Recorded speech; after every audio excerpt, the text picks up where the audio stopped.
ይህ የነጻነት ጨዋታ ነው። በነጻነት ጨዋታ ሁላችሁ ለቤተሰብ ጨዋታ አቅራቢነት እጩ የሆኑ አርቲስቶችና ተጠይቀው የሰጡት ያልተጠበቀ ምላሽ እንዲሁም ከኢቢኤስ ቲቪ ያፈተለከው ስለ አዲሱ የቤተሰብ ጨዋታ አቅራቢ ሚስጥር ልናወጋችሁ ነው። አዲሱ አቅራቢ የሚጠብቀው ፈተናና የነጻነት ጨዋታ የሚለው መጠሪያ ባለቤትነቱ የናሁ ቴሌቪዥን ስለመሆኑና ባልተጠበቀ መልኩ ለቤተሰብ ጨዋታ እጩ የሆነችውን ብቸኛዋን ሴት አቅራቢ እንመለከታለን። ከሰይፉ ፋንታሁን መድረክ ጀርባ የተሰሙ ሚስጥራዊ ፍንጮችን በዝርዝር ይዘንላችሁ ቀርበናል። ታደምጡታላችሁ። እናንተ ብቻ እንደተለመደው ላይክና ሰብስክራይብ የሚሉ ነጭና ቀይ ቀለሞችን መታ እያደረጋችሁ አብራችሁ ጥቂት ዝለቁም። ነጻነት ወርቅነህ ለምን እንዲተወደደ የሚለው ጥያቄ ብዙዎች ነው። መልሱ ግን ቀላል ነው። ነጻነት መድረክ ላይ ሲቆም አርቲስት አይመስልም። ልክ እንደ አንድ የቤተሰብ አባል ነው የሚቆጠረው። ከ70 ዓመት አዛውንት ጋር ሲያወራ አክባሪ ልጅ ነው። ከ7 ዓመት ሕፃን ጋር ሲጫወት ደግሞ እኩያቸው ይሆናል። ያንን ሚዛን ጠብቆ መጓዝ ትልቅ የጥበብ ከፍታ ነው። አሁን ግን ኢቢኤስ ፕሮግራሙን በአዲስ መንፈስ ለመጀመር ዝግጅቱን አጠናቋል። ይሄኛው የቤተሰብ ጨዋታ ግን ከበፊቱ በበለጠ ይከብዳል። ምክንያቱም ሽልማቱ እስከ አፓርታማ ደርሷል። ይህ ማለት ውድድሩም ሆነ ዝግጅቱ ከበፊቱ በበለጠ ጥንካሬና ብቁ አቅራቢ ይፈልጋል ማለት ነው። ይህንን የነጻነትን ክፍተት መሙላት ምን ያህል ከባድ እንደሆነ ለማወቅ ወደኋላ መለስ ብለን የታሪኩን መዝገብ መክፈት ይኖርብናል። ብዙዎቻችሁ እንደምታስቡት ከዓመታት በፊት ነጻነት ወርቅነህ ከኢቢኤስ ቲቪ ጋር በነበረው አለመግባባት ምክንያት ለተወሰነ ጊዜ ከፕሮግራሙ ተለይቶ ነበር። በወቅቱ ጣቢያው ፕሮግራሙ እንዳይቋረጥ በማሰብ ትልቅ ጥረት አድርጓል። ታዲያ ያንን የነጻነትን ቦታ እንዲተካ የተመረጠው ማንም ሳይሆን ኮሜዲያን እሸቱ መለሰ ነበር። ሆኖም ግን ያን የሆነው ነገር ለብዙዎች ትምህርት የሚሰጥ ነበር። እሸቱ መለሰ የራሱን ከፍተኛ ጥረት ቢያደርግም በነጻነት ወርቅነህና በቤተሰብ ጨዋታ ተመልካች መካከል የነበረውን ያንን ረቂቅ ቁርኝት ግን መተካት አልቻለም ነበር። ተመልካቹ ነጻነትን መፈለጉን አላቆመም። ይህ የሚያሳየን የቤተሰብ ጨዋታን መምራት ቀልጣፋ ከመሆኑ ወይም ከማሳቅ በላይ የሆነ የነጻነት ወርቅነህን መንፈስ የሚጠይቅ ስራ መሆኑን ነው። አሁን ደግሞ የታሪኩ አዙሪት ተመልሷል። ነጻነት በሕይወት የለም። ፕሮግራሙ ግን የግድ መቀጠል አለበት። በዚህ መሃል ግን ማንም አስቦት በማያውቀው መልኩ አንድ አዲስ እና ልዩ ሀሳብ ብቅ ብሏል። የቤተሰብ ጨዋታ በሴት አቅራቢ ቢመራስ የሚለው ጥያቄ በአሁኑ ሰዓት በማህበራዊ ሚዲያ ላይ ትልቅ መነጋገሪያ ሆኗል። ለዚህም እጩ ሆና ስሟ እየተነሳ ያለው አሁን ላይ በእሁድን በኢቢኤስ ፕሮግራም ላይ በብቃት ስታቀርብ የምናያት ሉላ ገዙ ናት። ሉላ ያላት ረጋ ያለ አቀራረብ፣ ለሰው የምትሰጠው ክብርና የማግባባት ብቃቷ ለዚህ ፕሮግራም አዲስ ወዝ ይሰጠዋል ተብሎ ይታሰባል። በሴት አቅራቢ መታሰቡ ብቻ ፕሮግራሙን ከበፊቱ ለየት ያለና ትኩስ ያደርገዋል። ሉላ በፕሮግራም ውስጥ የምታሳየው እናትነትና እህትነት የተሞላበት ስሜት ከቤተሰቦች ጋር በቀላሉ እንድትግባባ ያደርጋታል የሚሉ ደጋፊዎችም አሏት። ታዲያ እንግዲህ ከዚህም ጋር ተያይዞ በቅርቡ ኢቢኤስን በገዛ ፈቃዱ የለቀቀውና በብዙዎች ዘንድ ተወዳጅ የሆነው አቅራቢ ዘወትር ደሳለኝም አንዱ እጩ ሆኖ ቀርቧል። ዘወትር የራሱ የሆነ ጥልቅ ተከታይ ያለው አቀራረቡም ልብን የሚገዛና የሚያስገርም ነው። አንዳንድ ተመልካቾች ዘወትር ወደ ኢቢኤስ ተመልሶ ይህንን ፕሮግራም ቢመራው የነጻነትን ትህትና በከፊል ሊተካው ይችላል የሚል እምነት አላቸው። ይሁን እንጂ ዘወትር ጣቢያውን የለቀቀበት ሁኔታና አሁን ላይ ያለው የሥራ አቅጣጫ ይህንን እድል ምን ያህል እውን ያደርገዋል የሚለው ገና ጥያቄ ምልክት ውስጥ ነው። ሆኖም ግን የሁሉም አይን ያረፈው በሌላ ትልቅ ሚስጥር ላይ ነው። በቅርቡ በሰይፉ ፋንታሁን ፕሮግራም ላይ የታዩት ፍንጮች የፕሮግራሙን ቀጣይ አቅጣጫ የሚጠቁሙ ይመስላሉ። ሰይፉ ፋንታሁን ሁለት ሰዎችን በተለየ ሁኔታ አነጋግረዋል። አንደኛው የነጻነት ወርቅነህ ልብ ጓደኛ፣ የስጋ ያለ የሚቀራረቡና ክፉ ደጉን አብሮ ያሳለፉ ህመምና ደስታ ሰርግና ሀዘናቸውን የተጋሩት አርቲስት አስናቀ ንጉሴ ነው። አስናቀና ነጻነት በስራ ብቻ ሳይሆን በህይወትም የማይነጣጠሉ ወንድማማቾች ነበሩ። አስናቀ በዚህ ጉዳይ ላይ ተጠይቆ የሰጠው ምላሽ የብዙዎችን ልብ ነክቷል።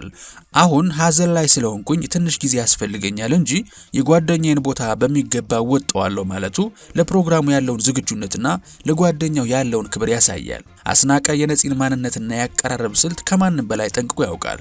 ስለዚህ እሱ ቦታውን ቢይዘው የነፂ መንፈስ ከፕሮግራሙ አይርቅም የሚሉ ብዙዎች ናቸው። በሌላ በኩል ደግሞ ወጣቱ ኮሜዲያን ያሲኖ ስሙ በከፍተኛ ሁኔታ እየተነሳ ነው። ያሲኖ በዘመኑ ወጣቶች ዘንድ ተወዳጅ፣ ፈጣንና ቀልጣፋ ነው። ሰይፉ ፋንታሁን ይህንኑ ጥያቄ ለያሲኖ አቅርቦለት ነበር። ያሲኖ የሰጠው ምላሽ ግን ትህትናና ጥንቃቄ የተሞላበት ነበር። ፕሮግራሙ ከባድ ነው። ብቻዬን አልችለውም፣ ነገር ግን ከፈጣሪ ጋር ሆኜ ልሰራው እችላለሁ ማለቱን ሰይፉ ገልጿል። ያሲኖ ይህንን ማለቱ የኃላፊነቱን ክብደት በሚገባ እንደተረዳ ያሳያል። እንግዲህ እነዚህ ሁለት ሰዎች ማለትም አስናቀ ንጉሴና ኮሜዲያን ያሲኖ በሰይፉ ፋንታሁን በኩል መጠየቃቸው ምናልባት የኋላ ፕሮግራሙን ሊመሩት የሚችሉት ከሁለቱ አንዳቸው ብቻ ሊሆኑ እንደሚችሉ ትልቅ ፍንጭ ሰጪ ነው። አስናቀ በብስለቱና ከነጻነት ጋር ባለው ጥልቅ ቁርኝነት፣ ያሲኖ ደግሞ በአዲስ ጉልበቱና በፈጣን ቀልዱ ለቦታው ብቁ ተፎካካሪዎች ናቸው። በዚህ መሃል ግን አንድ እጅግ የሚገርምና ታሪካዊ ሊባል የሚችል ሀሳብ እየተሰነዘረ ይገኛል። የቤተሰብ ጨዋታ የሚለው ስም ለምን ወደ ነጻነት ጨዋታ አይቀየርም የሚለው ሀሳብ በብዙዎች ዘንድ ድጋፍ እያገኘ ነው። ይህ ለውጥ ለነጻነት ወርቅነህ ዘላቂ መታሰቢያ ከመሆኑም ባለፈ ፕሮግራሙን በአዲስ ትርጉም ለማስቀጠል ይረዳል። ነጻነት የሚለው ቃል በራሱ ጥልቅ ነው። ቤተሰቦች መጥተው በነጻነት የሚጫወቱበት፣ በነጻነት የሚስቁበት መድረክ መሆኑን ለማሳየት ከዚህ የተሻለ ስም ሊኖር አይችልም። ይህንን ማድረግ ነጻነት ለለፋበትና ለደከመበት ውጤት የሚሰጥ ትልቅ ሽልማት ተደርጎም ሊወሰድ ይችላል። አዲስ አቅራቢ ሲመጣም ከነፂ ጋር የመወዳደር ጫና ሳይሆን የነፂን አደራ የመጠበቅ መንፈስ እንዲኖረው ያግዘዋል ተብሎ ይታመናል። ነገር ግን እዚህ ጋር ከህግ አንጻር ሌላ ጥያቄ ተነስቷል። የምንወዳችሁ ተመልካቾቻችን ታስታውሱ ከሆነ ኢቢኤስ ቲቪ ላይ የሚተላለፈውን የቤተሰብ ጨዋታ ነጻነት ባለመስማማት ኮሜዲያን እሸቱ ይመራው ሳለ ነጻነት ወርቅነህ በናሁ ቴሌቪዥን የነጻነት ጨዋታ ብሎ ይህንኑ ፕሮግራም ለተወሰኑ ሳምንታት ለማስቀጠል ሙከራ አድርጎ ነበር። በዚህም እንግዲህ አሁን ላይ ኢቢኤስ ተወዳጁን የቤተሰብ ጨዋታን የነጻነት ጨዋታ ብሎ ስያሜ ቢሰጥ ምናልባት ይሄ ፕሮግራም ይዘት ካሁን በፊት በሌላ የቴሌቪዥን ጣቢያ ተላልፏልና ኢቢኤስ ቴሌቪዥን ላይ አዲስ ክስ ሊመሰረትበትና ምናልባት በሚሊዮኖች የሚቆጠር ገንዘብ ለካሳ እንዲከፍል ሊጠየቅ ይችላል የሚል ስጋት ስላለ ምናልባት የቤተሰብ ጨዋታ የነጻነት ጨዋታ የመባል ዕድሉን ጥያቄ ውስጥ የከተተ ጉዳይ ሆኗል። አሁን ደግሞ ወደ ዋናው ነጥብ እንለፍ። በሳልነቱና የረጋ ማንነቱን የምናውቅለትን አርቲስት አለማየሁ ታደሰን መዘንጋት የለብንም። አለማየሁ በትላልቆቹም ሆነ በወጣቶቹ ዘንድ የሚወደድ ስብዕና ስላለው ፕሮግራሙን ከነክብሩ ያስቀጥለዋል ተብሎ ይታመናል። ነገር ግን አዲሱ የቤተሰብ ጨዋታ አቅራቢ የሚጠብቀው ፈተና ቀላል አይደለም። የመጀመሪያው ፈተና የንጽጽር ጫና ነው። ተመልካቹ በየደቂቃው እዚህ ላይ ነፂ ቢሆን ኖሮ እንዲህ ያደርግ ነበር ማለቱ አይቀሬ ነው። ኮሜዲያን እሸቱ የቤተሰብ ጨዋታን ሲመራ አንድም የቸገረው ነገር ይሄ ጉዳይ ነበር። ይህንኑ ተቋቁሞ የራሱን ማንነት መፍጠር ትልቅ የቤት ስራ ነው። ሁለተኛው ፈተና ደግሞ በነጻነት ሞት ምክንያት የተፈጠረውን የሀዘን ድባብ ወደ ፈገግታ የመለወጥ ኃላፊነት ነው። ፕሮግራሙ ሲመለስ ሽልማቱ አፓርታማ መሆኑ ተወዳዳሪዎችን ውጥረት ውስጥ ሊከታቸው ይችላል። አቅራቢው ግን ያንን ውጥረት ወደ ጨዋታና ሳቅ የመለወጥ ጥበብ ሊኖረው ይገባል። እንግዲህ የምንወዳችሁ የዛሬውን ሀሳብ ለማጠቃለል ያክል የነጻነት ወርቅነህ አሻራ በቤተሰብ ጨዋታ ውስጥ ለዘላለም ይኖራል። ፕሮግራሙ የነጻነት ጨዋታ ተብሎ ቢሰየምም ባይሰየምም የነፂ መንፈስ ግን ሁልጊዜም አብሮን አለ። አሁን የቀረው የህዝቡ ጥቆማና ድምጽ መስጠት ከዚያም የኢቢኤስ ውሳኔ ነው። አስናቀ ንጉሴ የጓደኛውን አደራ ተቀብሎ ይቀጥል ይሆን ወይስ ያሲኖ በአዲስ መንፈስ ብቅ ይላል?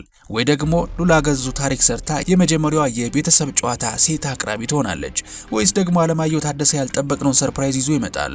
የሁላችንም ምኞት ፕሮግራሙ ሲመለስ ያ የለመድነው የሳቅና የደስታ ድባብ ሳይቀንስ የነፂን ትዝታ እያከበረ እንዲቀጥል ነው። የምንወዳችሁ እናንተስ በዚህ ጉዳይ ምን ትላላችሁ? ከአስናቀ ንጉሴ፣ ከያሲኖ፣ ከሉላ፣ ከአለማየሁ ታደሰ ወይስ ከዘወትር ደሳለኝ ማን ይስማማችኋል?